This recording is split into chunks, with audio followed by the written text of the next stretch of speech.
My name is Barbara Derrick, and I'm the Executive Director for Smoke Free SC, and I just want to welcome everybody to the meeting. We're real excited about having Sara Bartel with ChangeLab Solutions speaking to us today about their project in South Carolina. And I'm going to turn it over to Tara.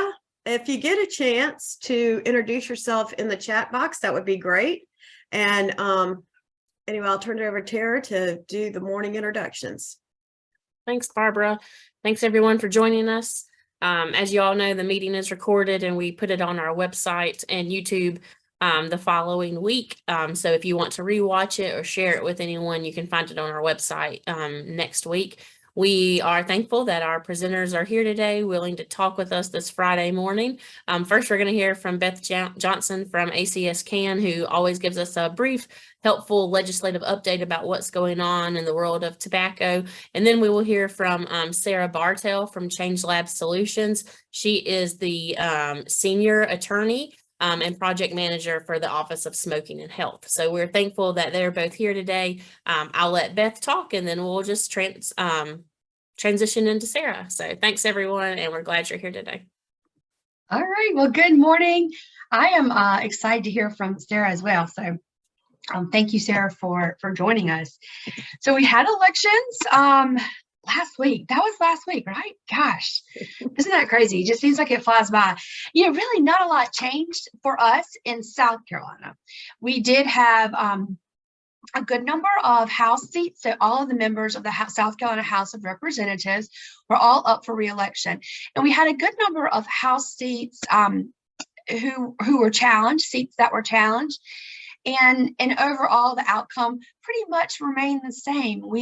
We are still a Republican-led state in the House and in the Senate. The Senate did not have elections this year. And then all of our agency offices, our appointed offices, and of course, all the governor's cabinet. So we are a very red state, and that really didn't change with the election. What we did see and what we will see in the new year is fewer women, which I think is always interesting. Fewer women, and then we also lost a few African-American seats that have traditionally been held by African-Americans. So we will see some change in diversity in the House, but as far as the political makeup, not a lot of change there that we're going to see. So what does that really mean for us as we work on tobacco issues? Not a lot of change, not a lot of difference, honestly. I think that what's going to be most interesting and what I'm really, really focusing in on right now is which member will the tobacco company task with introducing preemption? Because we fought preemption here the past 5 years. And so this is preemption, which basically takes away local control from city and county and allows that control to remain at the state level only. And we've seen a bill that has been sponsored by Representative Gary Semrell and Representative Todd Rutherford. Representative Rutherford being out of Columbia, minority leader, and Semrell, majority leader from Rock Hill. But Gary Semrell retired. And so now it'll be interesting to see who comes in and accepts the ask. I'm going to say that, accepts the ask from tobacco and takes up this preemption bill. I don't think it will be Davey Hyatt, who is the new majority leader. I don't think he will bite on that, but I'm not sure. We'll see. So a couple of things that we're watching for. We have an organizational session in the House in December. And what that means is that the House members will get to choose where they sit in offices and, most importantly, committees. So committee assignments will be made, and we'll look at a few different committees in the House. We're always looking at House Ways and Means. Those are the folks that make the budget. We're looking at House 3M, and that is medical, military, and municipal. And they were always looking in the House too at the Children's Committee. And the Children's Committee is a joint citizen and legislative committee. So there are a few legislators on that committee, and there's also public interest on that committee. And they do really a lot of good things. They've supported some tobacco bills from us in the past, and they've really kind of given us some some of the heavy weight that we've needed to push out and to stop some tobacco bills. So we'll be focusing on that Children's Committee, 3M, and also House Ways and Means. Other things that we'll be looking for. Last year we had almost end of the year, we had the tobacco industry and Joel want to introduce a tobacco 21 bill. That is not something that we are interested in South Carolina, because we know that our Constitution, well, one, because we know the federal government's already done that. That's the big thing. That's the big plus. So we don't need to worry about that. And then we also know that our Constitution doesn't allow that change without making a change to the Constitution. So I think that's going to be interesting to see if Joel and Tobacco Company want to introduce a tobacco 21 bill in our state. It's a distraction, and we don't need any more distractions. So we kind of push that to the side. The other thing that we might see come out this session is a tobacco retail licensing bill. And so the organization T21, they are now looking at different ways that they can engage, and they're doing some really good work. And so they're looking at the potential tobacco retail license bill at the state level. So we'll kind of monitor that, see what's happening, see where that bill goes. The biggest thing is fighting preemption and making sure that that local cities and counties remain in control. And, we don't have this preemption where we can't do all the local work that folks like Dave Keeley, who just jumped on the call, and others are doing. So the other thing that I really wanted to mention here, after the issues, kind of some local updates, because we do have some really good local things happening. The city of Rock Hill, Dr. Keeley's group in Rock Hill, they're working on some really good local work. Down in Charleston, they're working on some local tobacco control work with flavors and tobacco retail licensing. And then we see the city of Greer is one of our cities that we're targeting, focused on working on smoke-free, a local smoke-free. So that's exciting that we have these local coalition pockets around the state doing some really good work, and we're really proud of those. So I think that's about it. Early December is going to be a big time for us as we see bills pre-filed in the House and in the Senate. We see this organizational session in the House, new leadership changes. We'll see all that kind of coming together early December. At the federal level, I think it was early last week, maybe the week before, we had the FDA's national YTS, Youth Tobacco Survey data that came out. So that's good. That's always helpful for us to look at, to compare that data. And then we also had a decision from the U.S. Court of Appeals. And so this is the flavor bans that the circuit courts have been reviewing, and of course that Joel has been fighting, and other ChangeLabs. That's a terrible thing. It's Liquid Labs, right? Liquid Labs, I think is what they're called. That's fighting and about flavors. And so we'll continue on that fight and try to, I think we'll be successful. I really do. I feel like it's going to be a successful movement. We'll get some flavor things moving. But that is it for me, unless anyone has any questions. I'm looking at my notes, see if I covered everything. One thing I wanted to mention is ACS Can has created a kind of a petition for Greer for local smoke-free, and we can put that, I don't know, Tara, if you guys have shared it, but we can put that in the chat box. And if you guys want to share that with your local groups to help us reach and connect folks in Greer, that'd be really great. I can definitely do that. Beth, do you want me to put like the meeting information for this coming Monday, or just to reach out to one of us if they're interested in getting involved? Yeah, I think John, my colleague John Charest just put the petition in the link. So that's all we need. Yeah, good. All right. Any questions on expectations for the state session? It'll be a lot of fun. You can say that again. Good luck, Beth. That's the only thing I had to say was good luck. Thank you. Yeah. All right. Thanks, Tara. I'll turn it back to you. Thanks, Beth. Always so interesting to hear. We look forward to, seeing how early November goes. And like Barbara said, just good luck. So we'll keep updated. Thank you for that. So now we'll pass it over to Sara. I'll let her introduce herself and give you more information about what ChangeLab does. But we are excited that she's joining us. We thank Sharon for helping making the introduction and the connection with ChangeLab so they could be here today to tell us more about what's going on in South Carolina. So Sarah, I will hand it over to you. Got so many screens up, had to find my unmute. Hi, everybody. Thank you so much for having me. My name is Sara Bartel, and I loved hearing you say Bartel, Barbara. I'm originally, my family seat is in the Texas Hill Country, and that they call me Bartel there. So I have to present now, maybe I'll talk to you later. I've got a colleague here with me. It's early in the morning. I'm here in Colorado, so forgive me. Okay, so let me see if I can get, there we go. So as a senior attorney at ChangeLab Solutions, I have worked since I started 7.5 years ago in our tobacco and nicotine prevention. Yes, baby, thank you. In tobacco and nicotine prevention. We've got strong ties in California, but we've been doing this work all over the country.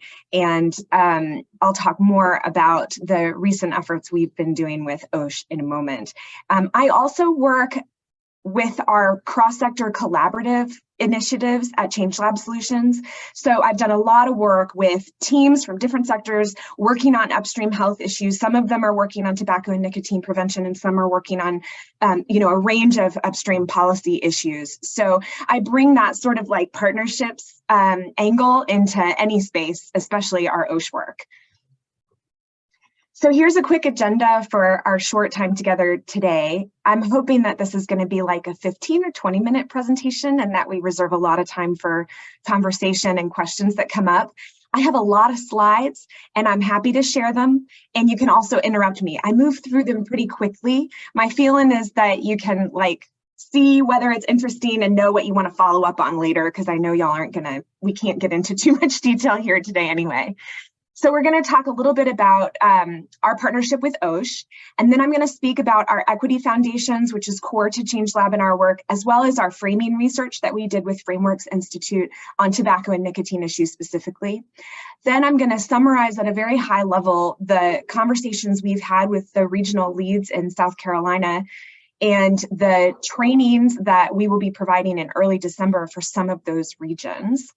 And then I'm hoping we can talk a little bit more sort of big picture. Our hope is that we will be coming back in the new year to provide a potentially virtual, potentially in-person statewide gathering where we're facilitating some more conversation around this statewide. And so I know Sharon's going to speak a little bit to that, but I would love to just sort of open the floor for questions and brainstorming in that space. So I have like 3 disclaimer slides. I'm so sorry. This is what it is to be an attorney, right? You just have so many disclaimers. But essentially, though I am an attorney, I don't provide legal advice. We don't enter attorney-client relationships. This is for informational purposes only. And also, we are nonpartisan, nonprofit. I am not lobbying. So even though we talk a lot about specific policies, we are not here to advocate for any specific policy. We're here to provide neutral information about policy options. Our funding is provided by CDC OSH, which you're actually going to hear a lot more about. So this is our disclaimer that we don't represent their views necessarily, but also that we love them and have a lot of gratitude for them and their partnership. And finally, I am talking today about commercial tobacco and nicotine. We at ChangeLab recognize the ceremonial and traditional uses in many Indigenous, tribal, and Native communities around the country. And so today, just to make sure we're all on the same page, I'm talking about commercial tobacco use if I ever say tobacco. Okay, ChangeLab. So our mission is healthier communities for all through equitable laws and policies. And basically what that means is that we believe everyone should have a fair shot at living their healthiest life, regardless of where they're from, or what they look like, or how much money they make, or where they get their news. So laws and policies are powerful tools for helping make sure that community-wide resources like healthy housing and nutritious foods and safe streets and parks and healthy retail and clean air and jobs are distributed more fairly. Because when folks facing the biggest challenges to leading healthy lives are given a more level playing field, we all benefit from the gains. So this is a grounding definition of health equity from Dr. Paula Braveman. I know that using terms like health equity and naming some of the things I'm going to name are not always the best tactic in different rooms that you all are having these conversations, especially. I just want to name that. I'm an outsider here, and so I'm bringing this definition in as much as it's interesting for you and generative for conversations, and so we're all on the same page. But I do recognize that we talk about these things differently in the way we do our work, not only in rooms like this, but in rooms with our community members, in rooms with decision makers. I know that language has to change. So I just want to name that up front. But this definition of health equity and this, really famous bicycle image from Robert Wood Johnson Foundation starts to say the same solution isn't necessarily going to work the same for everybody. That top line of everybody having a bicycle. That's great. Everybody got a bicycle, right? That's totally fair. But it doesn't play out that way when everybody's starting at different places and has different needs and different goals.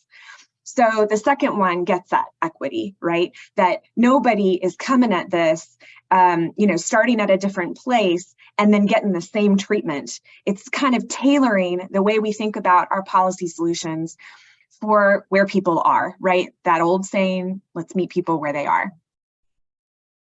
So our OSH partnership, I'll preface, this is a long-term partnership. We've been working with them for, I think over a decade. It's been a really rich relationship.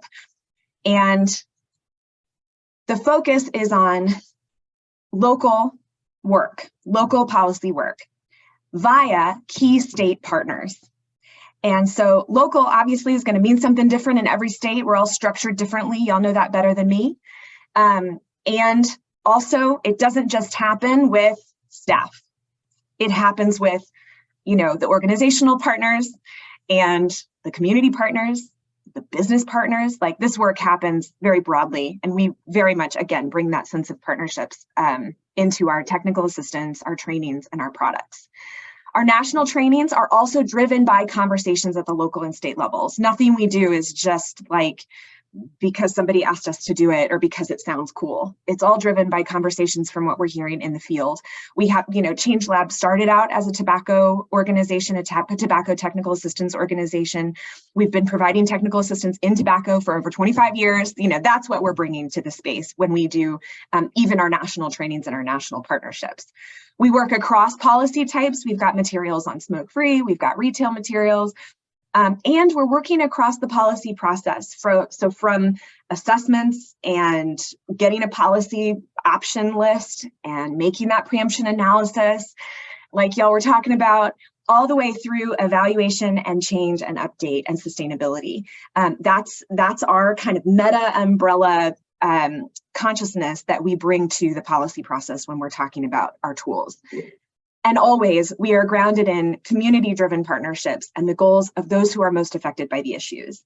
That's where the equity comes through. That's equity by any other name, right? For us, it's how much is the community involved in determining what success looks like. So the next part of our agenda, we're going to dig a little bit more into our equity foundations and our framing research. And good news, I'm done talking terminology. This is largely just a showcase of some of the resources that ChangeLab is bringing to the table. So our blueprint for change makers is one of our foundational documents where we lay out local power, local solutions as being really effective, more sustainable, more creative. There's just so many opportunities there. We talk about incorporating health in all policies, that cross-sector partnerships angle, and engaging community members in the policy process, and that's the equity angle. And in the blueprint for change makers, we talk about this framework for policy interventions, the 5 drivers of inequity, and we name them. They are structural discrimination, income inequality and poverty, disparities in opportunity like jobs and training and education, disparities in political power, and governance that limits meaningful participation. And when we say governance there, we mean any decision-making process, whether it's organizational and institutional or community-wide. So I want to pause and ask how that information is striking you. I just dumped a ton of information, and I was sort of hoping we could pause and say, how is this striking you? Does anything about this feel particularly poignant? Or does anything I've said feel kind of difficult or off point? So feel free to come off mute if you want, or drop it into the chat, or we can just like have an awkward like 5-second pause and let it sink in. I'm fine with that. I like your speak. previous slide, Sarah. While you were talking about the Office of Smoking and Health, I wanted to ask you whether Brian King moving to the FDA was, what's your view of that move was, and whether it was going to maybe help some policy things move along. That's a really interesting question, Dave, and I actually don't think that this recorded meeting is a place where we should have that conversation, maybe. So I'm gonna pass on that. Okay. But yeah, you are going to make your slides available, because I really want to use that previous slide. Yeah. Just so we're all on the same page. This is the one we're talking about. One of the things I used to do, yes, amen. I was definitely making those connections, Catherine. In the chat, Catherine is talking about Beth's update about that loss of diversity, not only African-American, but women, and how that remains and how that changes the landscape. Even the optics changing matters. Even if the politics haven't changed, the optics changing matters too, right? It matters because our community members are looking to leadership for representation, and it's hard when that is dropping away. One thing I used to do is have people either raise their hands or drop into the chat like a 1 through 5 of which of these structural drivers like hits you the hardest or like feels the most significant. And I don't know if anybody is feeling like, yes, I want to say this is important, right? This is my work colleague is here with me, everybody. This is Irene. She's home this morning. We've got a snow morning. Yeah, so some people are talking about, Beth, thank you. Yeah, and also that's not surprising. Income inequality and poverty and disparities in opportunity are a tie. Yeah, absolutely. Thanks, y'all. Give me just one moment. I'm so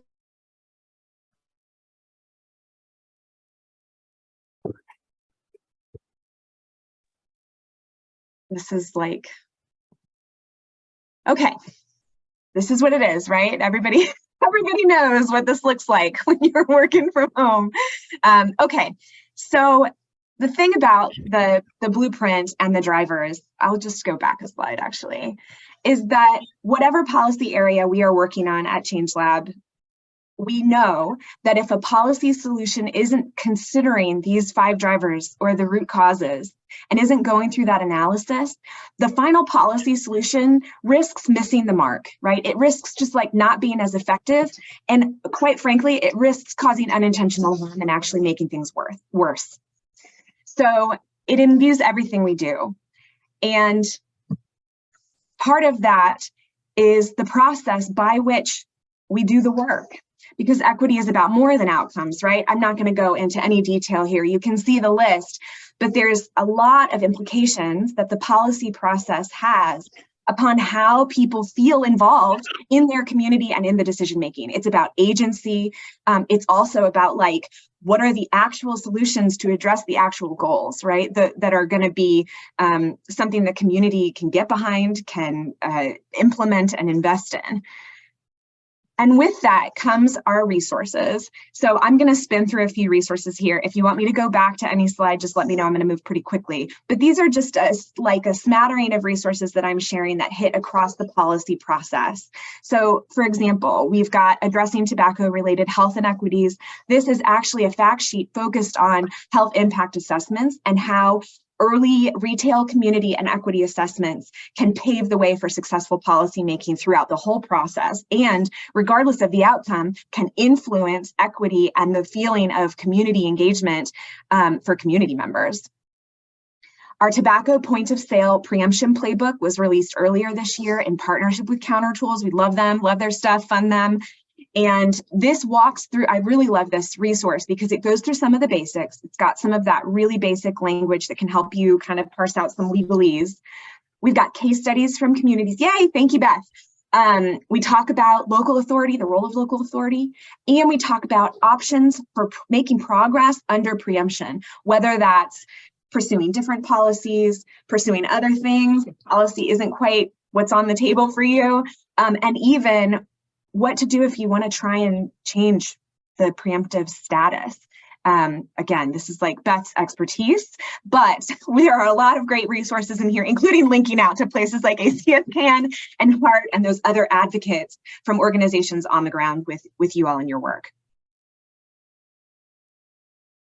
Thank you so much. This is another, we've got point of sale strategies, and you can implement these strategies. I mean, these are quite common. I think it's the 4 Ps, and we add a few of those that have to do with retailer density, but you can pursue these strategies through legal mechanisms, through licensing, through zoning and other options legally, but we've got a high-level playbook called the point of sale playbook that lays them out and talks about them and their benefits and when you might use one over the other, regardless of which specific legal tool you're going to be using to do that. So we also have a tobacco retailer licensing playbook. Yeah, that's thank you. Our homepage, you can find everything on our website, and it's all under our tobacco and nicotine prevention umbrella. So you should be able to find all of this. An example of a smoke-free multi-unit housing infographic. Our toolkits and our infographics and our trainings are trying to sort of strike a balance between folks like you all who are in the know and experts in doing this work on the ground, and also the fact that you're having these communications with people who may not be experts in the space, whether that's a community member or a decision maker. So we know it doesn't matter where you sit, you can still have different levels of familiarity with how this works and what the health benefits are if we're staying focused on those public health goals. We also have, excuse me, everybody, just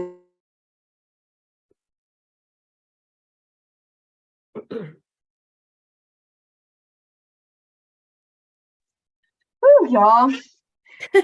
Thank you so much. We can all sympathize. Don't worry, Sarah. Thank you so much.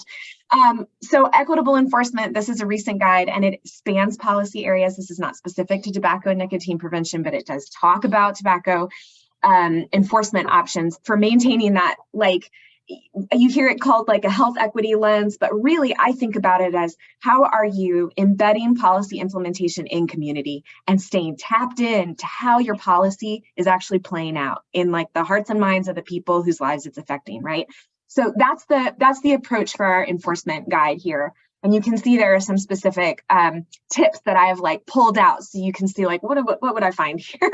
Is this gonna be useful or is it just gonna make my life harder? There you go.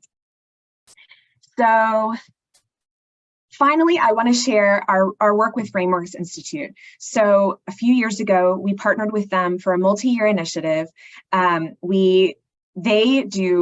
Institute is amazing, and they do this research all over the country. They do focus groups, they do surveys. I think there were over like 10,000 data points that fed into what specific messages in the tobacco and nicotine prevention space actually work to change conversations.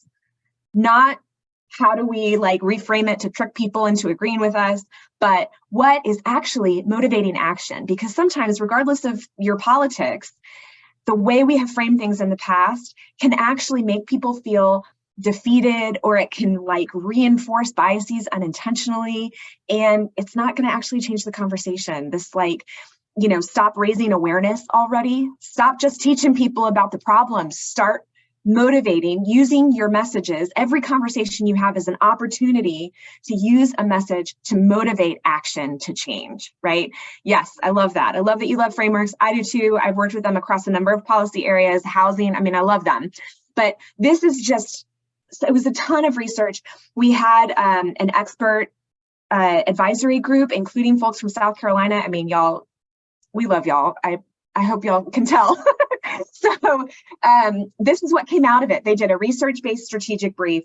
They've got framing recommendations in there. They have specific talking points, examples, like I think they call it oh no, I can't remember it. I'm not going to waste time thinking of it. Examples from the field of actual framing language that has been successful in specific communities, and then guides for specific focus areas like rural areas and children and youth, and there are a number more.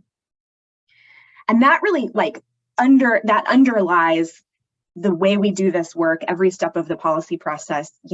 It's all the different types of conversations. It's not just advocacy conversations, it's also community conversations and finding ways to try and identify those shared values so that you can actually move the ball.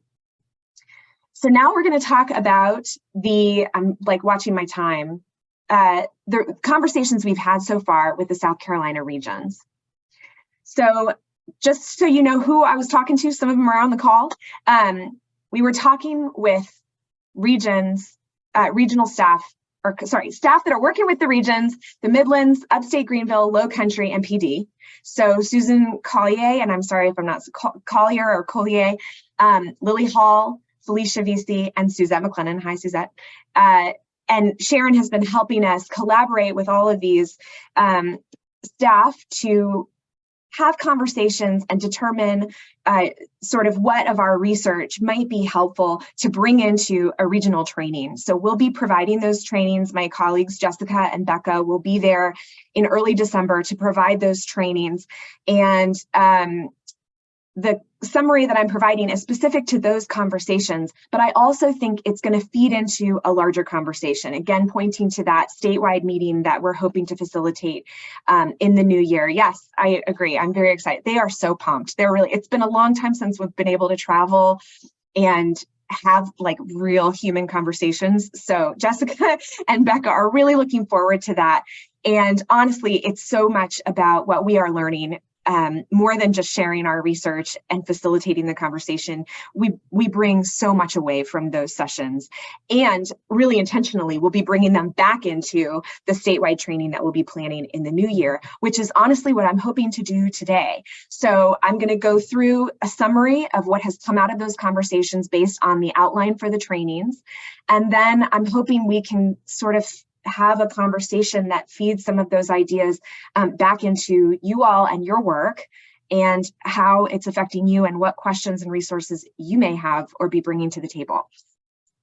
So here's the current agenda for those trainings that'll be happening in early December. One, again, kind of a framing for equitable policymaking and tobacco control. Overcoming barriers to policy change, that was a big one that came up in the conversations, and a deeper dive on the framing work as an equity and justice issue, particularly using words that are not equity and justice necessarily, and then, you know, a Q&A and some providing of resources. And I do think there are embedded conversations like polls and like chats and interactive activity, because really this is feeding into the planning that's happening in those spaces right now. It's work that's well underway. So what health inequities are and why they exist. They'll talk through some of the stuff I shared at the top of the meeting. And also putting it in the context of South Carolina specifically, both the amazing progress that has been made and the differences that persist even with that progress in mind. And that gets at those disparities, right? Focusing on being really transparent about the challenges that we know are coming. These are political issues, right? This work takes funding. It takes funding that doesn't always understand the nitty-gritty details that have to get lined up and get, you know, they don't look glossy in a report, but it needs to happen before the work can happen, you know? And then, of course, stakeholder priorities, which are going to be in direct conflict, obviously, as you're thinking about stakeholders from business and stakeholders from community. We've got this, you know, awareness that no matter what, even if they're not healthy products, taking products out of communities that are already under-resourced or marginalized may not be received, right? And that's an awareness we have to bring to the space, which is part of the connection to this frameworks research about changing the conversation.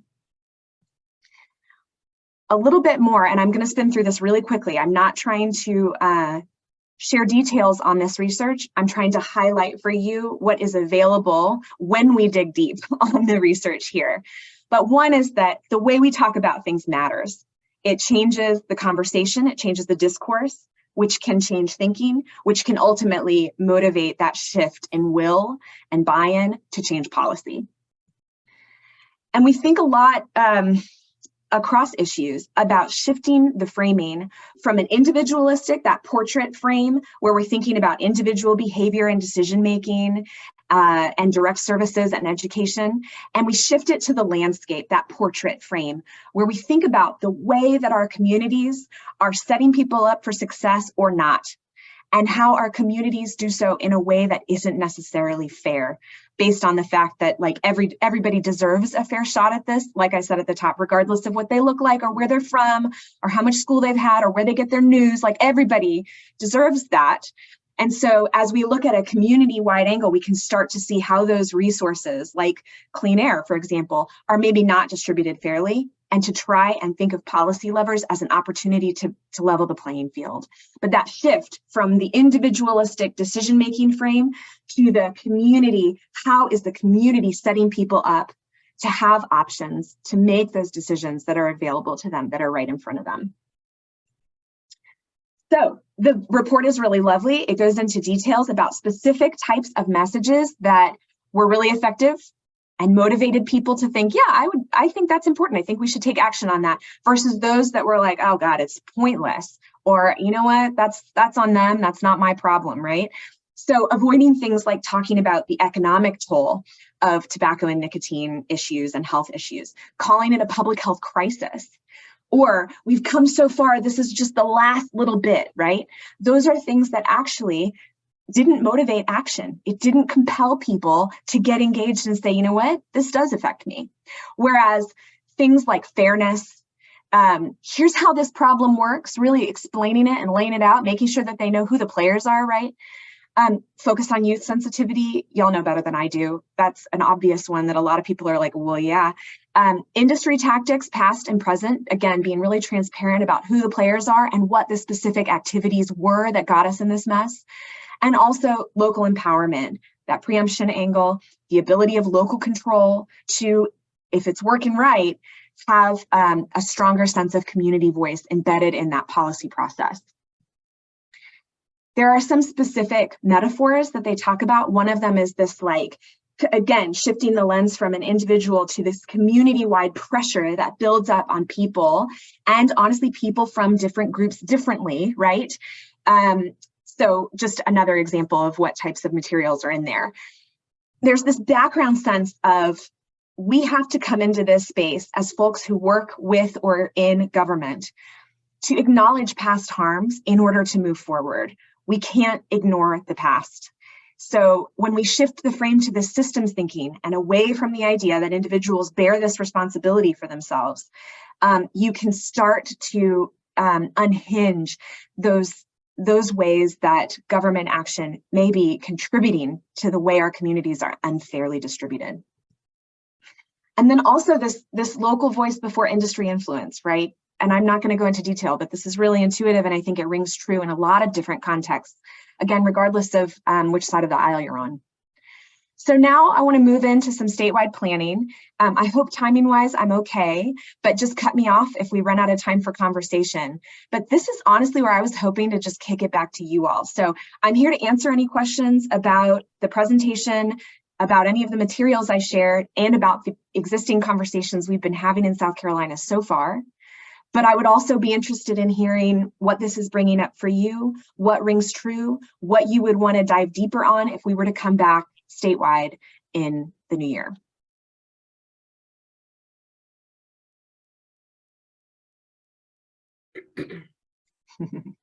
You know, there's this question in the chat from Dave about the factors of avoiding and advancing and how it varies across regions.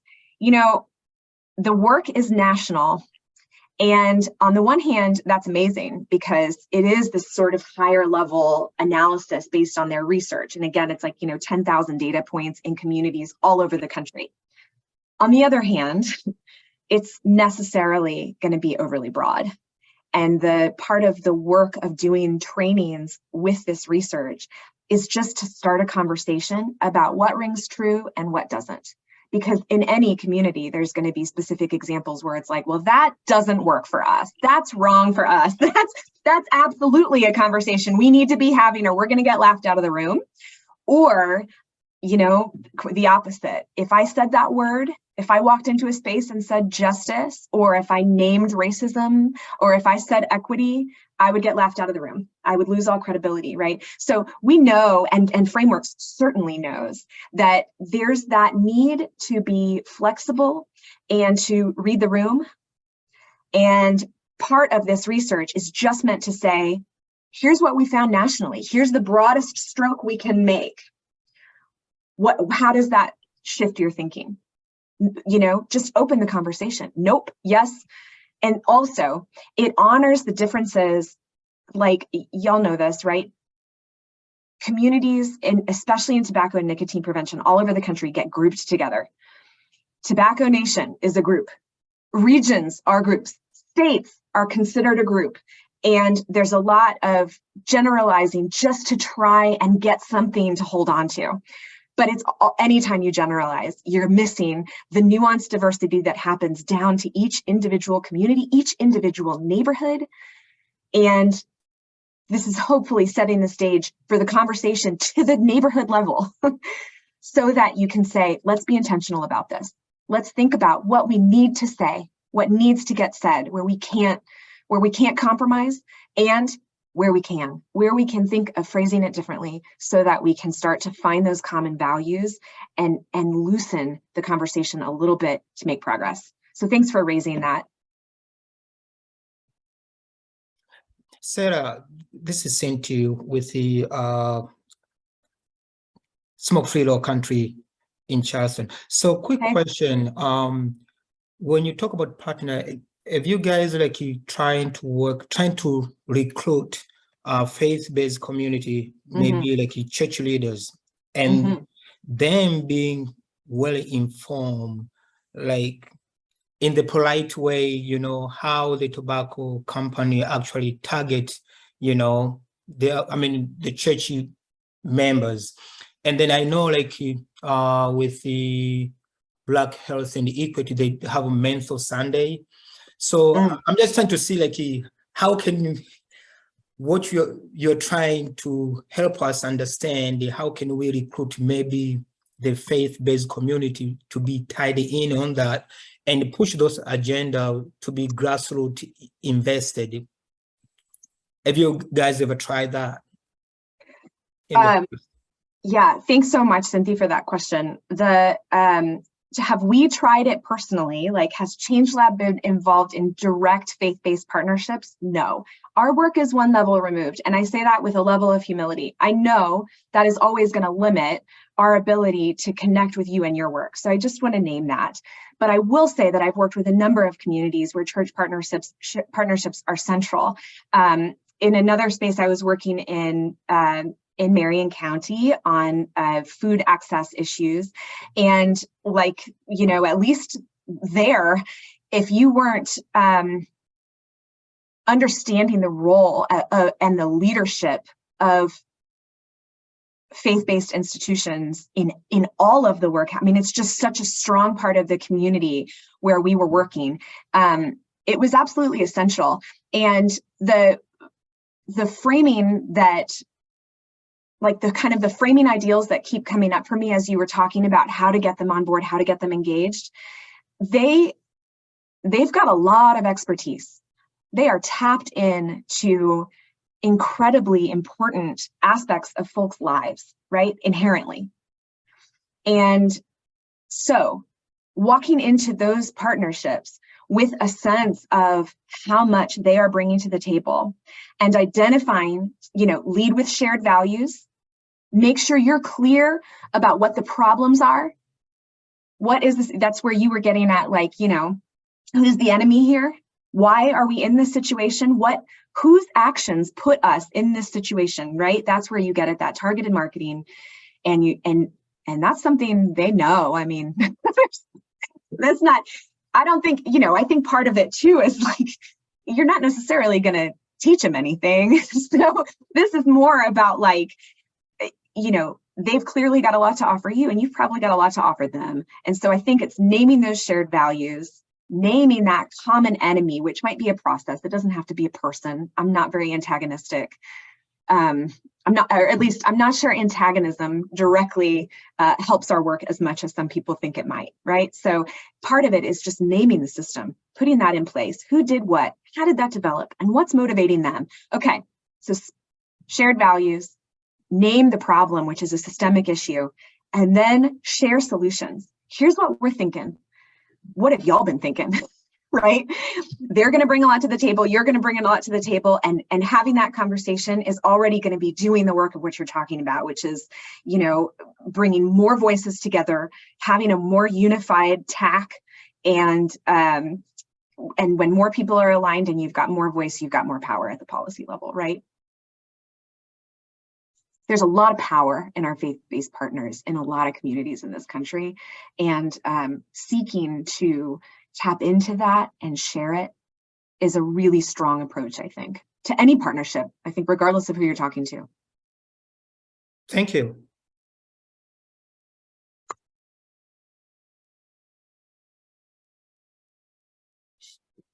Do we have any other questions? Because I was going to see if maybe Sharon wanted to drop in and talk a little bit about how she sees this rolling out in South Carolina and how it will work between DHEC and partners and when they'll be involved. Sharon, you want to do that? Sure, I'll be glad to, Barbara. Thank you.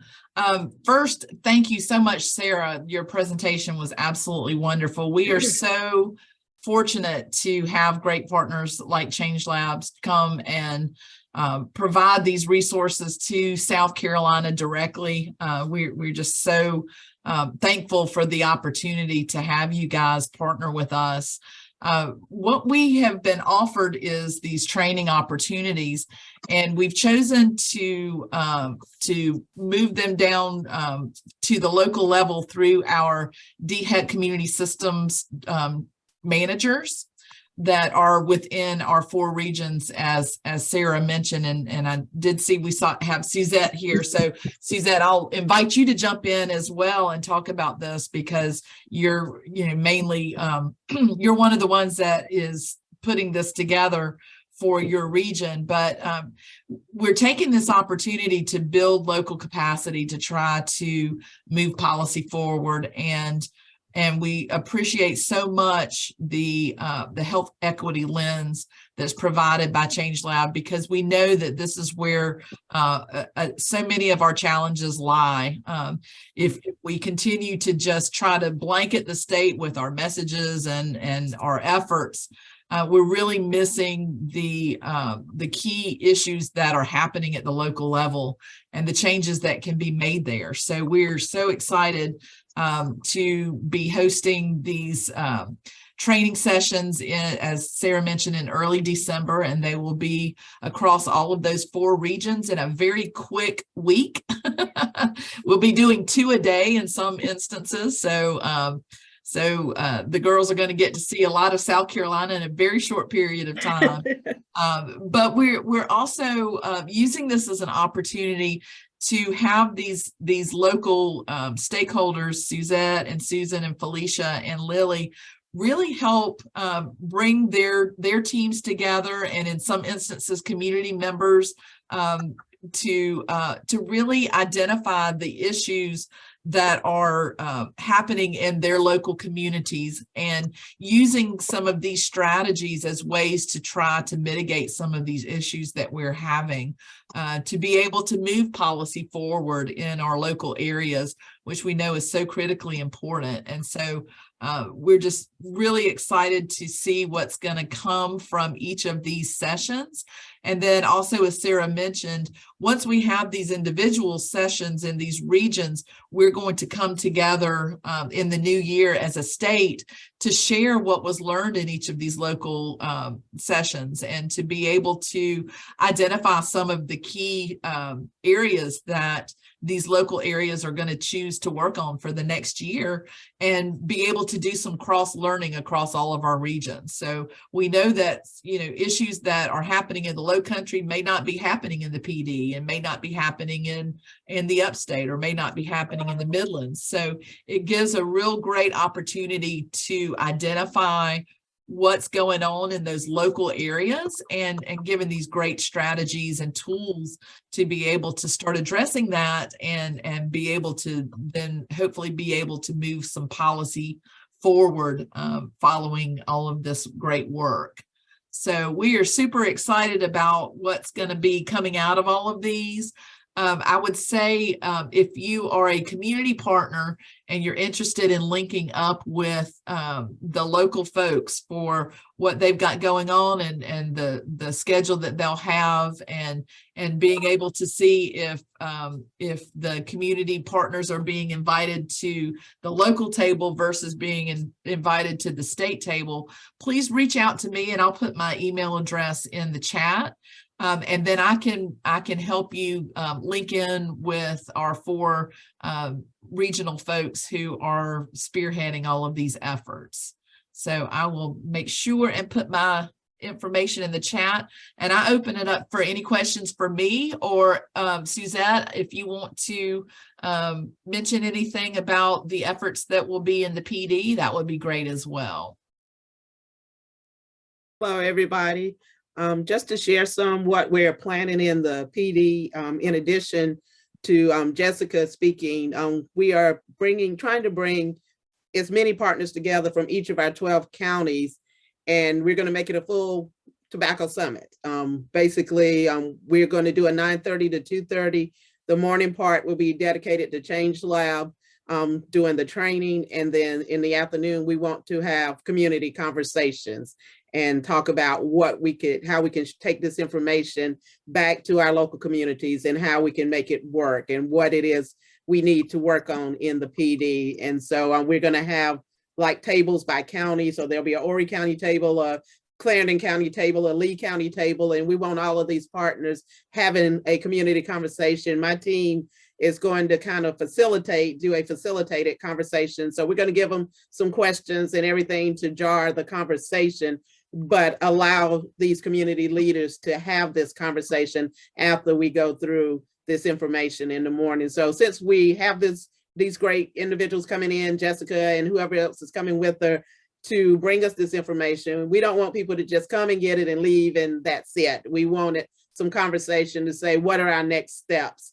after this? And then that'll help us as we prepare to go to the state level also. So it's going to be on December the 9th in PD in Florence at the PD Mental Health Bevis Conference Center, 9:30 to 2:30. We have partnered with the Northeastern Rural Health Network and the Healthy People Healthy Carolina grant, and they're going to provide lunch for everybody. So we're going to feed them. We're going to have a meal so they can stay. We don't want to get a grab and go box. We're going to sit down and have a conversation and have a meal around the table. So you know how it is when you get with your family around the table. Yeah. It'll be right after Thanksgiving.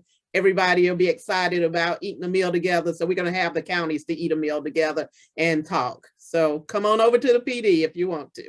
I know a lot of y'all going to the Midlands, but come on and join us in the PD also. Thank you so much, Suzette, for that.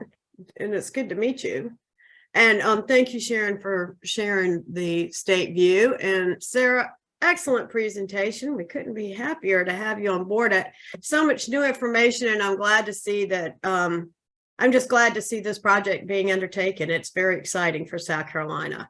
And I'll leave it. Does anybody else have any questions or whatever about any of these discussions? Dave? Can I go ahead. I was going to steal another minute too. Go ahead.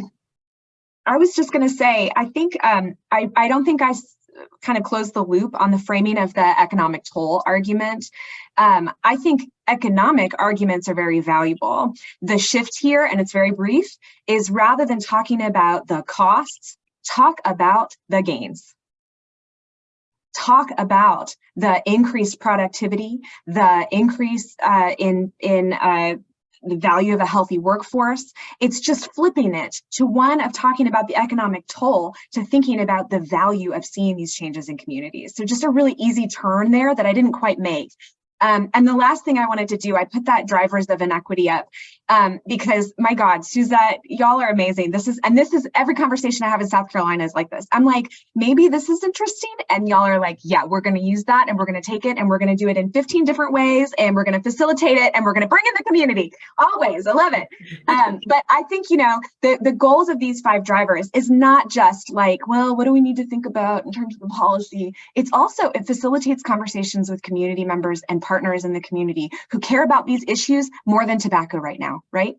Like if you walk into a room and you start talking about smoking and health, they're going to be like, seriously, do you know what I'm dealing with right now? Like they're working 2 jobs, or they've got parent care or childcare issues. Like part of the fundamental drivers gives you the room to walk into conversations and better reflect what you know is lived experience. That there are bigger fish to fry, but that doesn't mean that tobacco and nicotine prevention efforts can't be a part of that, can't be a part of that bigger issue, right? And like be, you know, it's one small part of it, but it's something, and we can chip away at it, right? We can start to chip away at the way those kind of structural issues in our community are making it harder for us. So I just wanted to like give a little rah-rah for the importance of lived experience, and that these like lofty policy goals are actually really about experience. Okay. Thank you, Sarah. Thank you. Dave, did you want to join in? Yeah, actually, I put my question in the chat, but I think Sarah kind of answered it. You know, it's just that as we move around in our community, in our county, you know, as you just got through saying, Sarah, you know, people have other agendas that are, you know, occupying their time and energy.